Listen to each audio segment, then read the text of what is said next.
ఓం శ్రీ గురుభ్యో నమః. ఓం శ్రీ మహాగణాధిపతి నమః. అందరికీ నమస్కారం. ఈ వీడియోలో లక్కరాజు మురళీధరరావు ఆస్ట్రో అంటారండి, చాలా స్వాగతం. ఈ వీడియోలో భగవంతుని ధ్యానించాల్సిన అవసరం ఉందా, ఎప్పుడు, ఎలా ధ్యానించాలి, అసలు భగవంతు ఆచరణ వల్ల కలిగే ఫలితం ఏంటి అనే విషయాన్ని ఇక్కడ కొంత ఈ యువతరానికి తెలిసే విధంగా తెలుసుకుందాం. ఇప్పుడు భగవంతుడిని ధ్యానించమని ఎవరికైనా పిల్లలకు చెప్తే వారు ఏమంటారంటే, భగవంతుడు ఎక్కడున్నాడు, ధ్యానించాల్సిన అవసరం ఉందా, మనం కష్టపడితే చాలు కదా, మనం చేయాల్సిన పని మనం చేస్తే చాలు కదా అనుకుంటారు. కానీ భగవంతుని ధ్యానించడం వల్ల ఏం మంచి జరుగుతుందనే విషయాన్ని ఈ వీడియోలో తెలుసుకుందాం. భక్తి సోపానాలు అంటే భగవంతుని పట్ల భక్తిని పెంపొందించే మార్గాలు. ఇవి భక్తి మార్గంలో పురోగమించడానికి మెట్ల లాంటివి. వివిధ మార్గాల ద్వారా భగవంతుని చేరుకోవడానికి భక్తులు ఈ సోపానాలను అనగా మెట్లను ఉపయోగిస్తారు. సాధారణంగా భజనలు చేయడం, ధ్యానం చేయడం, పూజలు చేయడం, పుణ్యక్షేత్రాల సందర్శన చేసుకోవడం, తీర్థయాత్రలు చేయడం, సేవ, దీనులకు ఎవరికంటే అన్నదానాలు చేస్తుంటారు, గుళ్ళల్లో సేవలు చేస్తుంటారు, అలా సేవ చేయడం, భగవద్గీత పారాయణం చేయడం, రామాయణ భాగవతాన్ని మన పురాణ గ్రంథాలను, పవిత్ర గ్రంథాలను చదవడం, అందులో రహస్యాలను తెలుసుకోవడం, భగవన్నామస్మరణ వంటివి భక్తి సోపానాలుగా పరిణిస్తాయి. ఈ పురాణాలు చదవడం వల్ల మనకు జీవితంలో మన యొక్క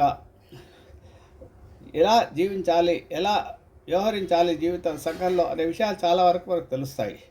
ఒకరితో వివరించినప్పుడు మన యొక్క మనసు ఎలా ఉండాలి, మనం ఎలా మాట్లాడాలి అనే విషయాలు కూడా చాలా వరకు తెలుస్తాయి. భక్తి మార్గంలో భక్తులు అనుసరించే కొన్ని ముఖ్యమైన సోపానాలు ఇవి. ఒకటి శ్రవణము, దైవానికి సంబంధించిన కథలు, ఉపన్యాసాలు వినడానికి శ్రవణం, కీర్తనం, స్మరణం, పాదసేవ, అర్చనం, వందనం, ధ్యానం, సఖ్యత, ఆత్మనివేదన అనేవి సోపానాలు. వీటిలో ముందుగా మనము శ్రవణం గురించి. శ్రవణం అంటే దైవానికి సంబంధించిన కథలు, ఉపన్యాసాలు, పురాణాలు, పుస్తకాలు చదవడం అన్నమాట. కీర్తన అంటే దేవుడిని స్తుతించి పాటలు పాడడం లేదా వినడం. అన్నమాచార్య లాంటి వాళ్ళు, రామదాసు వారు, అలాగే చాగయ్య లాంటి వాళ్ళంతా కూడా కీర్తనలు చేసి భగవంతుడిని సాన్నిధ్యంలో చేరిపోయారు. అలాగే కీర్తన దేవుని స్తుతిస్తూ పాటలు పాడడం, వినడం అన్నమాట.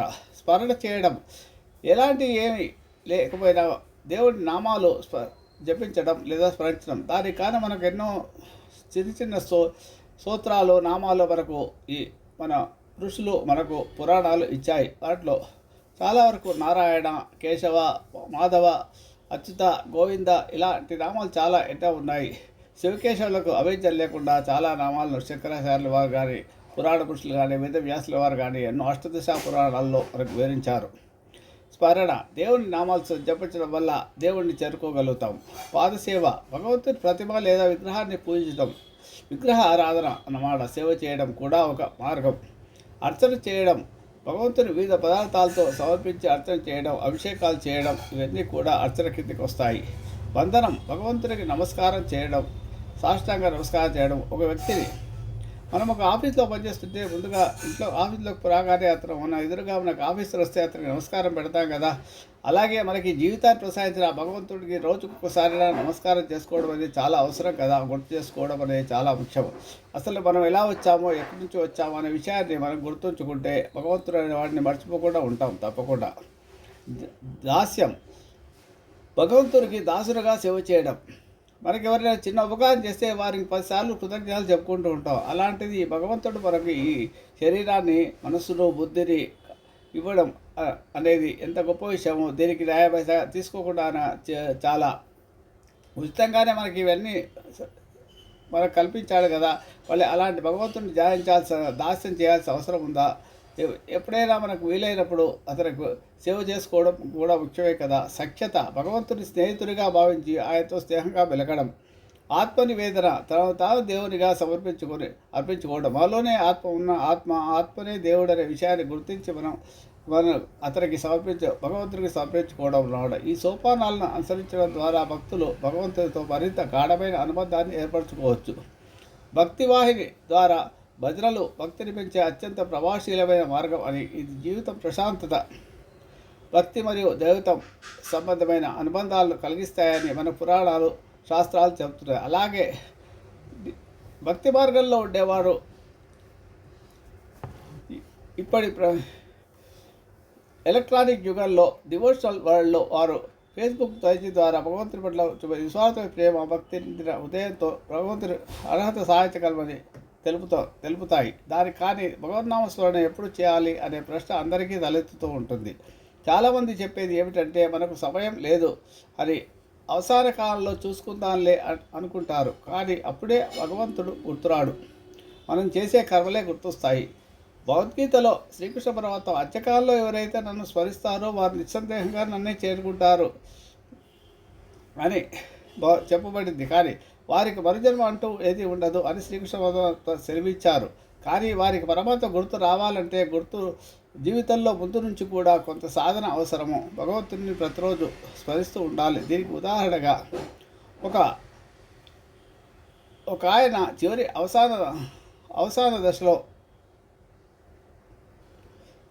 అవసాన దశలో ఉన్నాడట. ఆయన జీవితంలో ఏనాడు భగవంతుని ధ్యానం తెలియదు. జీవితం అంతా డబ్బు సంపాదన మీద, సంసార బంధాల్లోనే ఇరుక్కొని జీవితం గడిపాడు. ఎప్పుడు ఏదో చేయాలనే ధ్యాసతోనే ఉండేవాడు. చివరకు అతనికి బంధువులు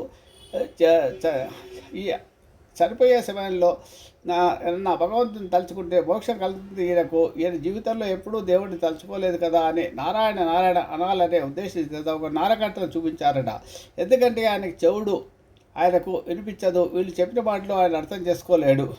కళ్ళతో మాత్రం చూడగలుగుతాడు. కానీ ఆయనకు భగవంతుని జాసే లేదు కాబట్టి నారా నారా అన్నమాట, నారా చీపురు చీపురు అన్నమాట. అట్లాగా కానీ నారాయణ అన్నమాట అనలేకపోయాడు. ఎవరైనా చెప్తామంటే చెవులు వినపడవు కదా పాపం. ఇటు పరిస్థితి ఇలా ఉంటుంది పరిస్థితి. కాబట్టి ముందు నుంచి దైవధ్యానంలో ఉండేవాడు, దేవుడిని తలుచుకునే వాడికి దేవుడు భగవంతుడు గుర్తుంటాడు ఎప్పుడు. మనం పరీక్షలో విజయం సాధించాలన్నా కొంతకాలం పాటు అభ్యాసం, సాధన చాలా అవసరం. ఈ సాధన ఒక భగవంతుని విషయంలోనే కాకుండా జీవితంలో ప్రతి అడుగు అవసరమే కదా. ఏమి సాధించాలన్నా కూడా సాధన ముఖ్యం. సంవత్సరం అంతా కష్టపడి చదివితే పరీక్షల సమయంలో అన్నీ చక్కగా గుర్తుకు వస్తాయి. అలా కాకుండా ఆ పరీక్ష ముందు రోజే చదివితే మనకేమీ గుర్తుండదు, మనమేమి పరీక్షలు రాయలేము.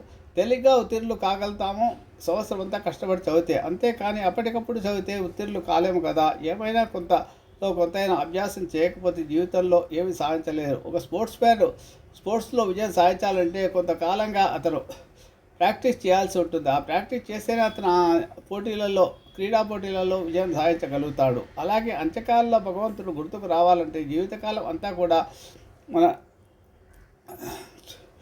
భగవంతుని స్మరించడం చాలా ముఖ్యం.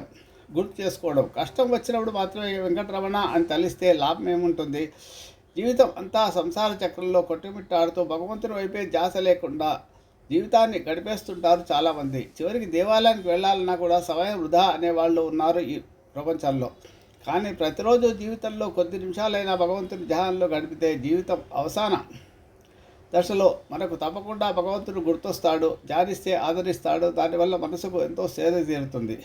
ఈ విషయాన్ని చిన్నప్పటి నుంచి ఇప్పటి యువతరానికి పిల్లలకు అభ్యాసం చేయించాలి. రోజు దినచర్యలో భాగంగా చేస్తే భగవంతుడిని మర్చిపోవడం అనేది మనకు కష్టం వచ్చినప్పుడు భగవంతుడిని మన కష్టాలు తీర్చమనే కంటే ఆ వచ్చిన కష్టాలు ఎదుర్కొనే ధైర్యాన్ని, మానసిక బలాన్ని ప్రసాదించమని కోరుకోవాలని మన యువతరానికి చెప్పాల్సిన అవసరం ఉంది. ఎప్పుడే కానీ